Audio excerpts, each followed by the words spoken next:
Chega, tá balançando aí, meu.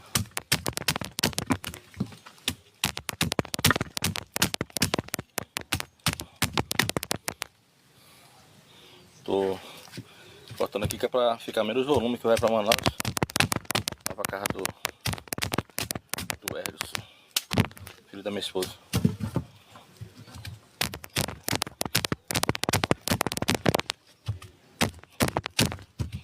Quando agora pegou umas 70 laranjas ali.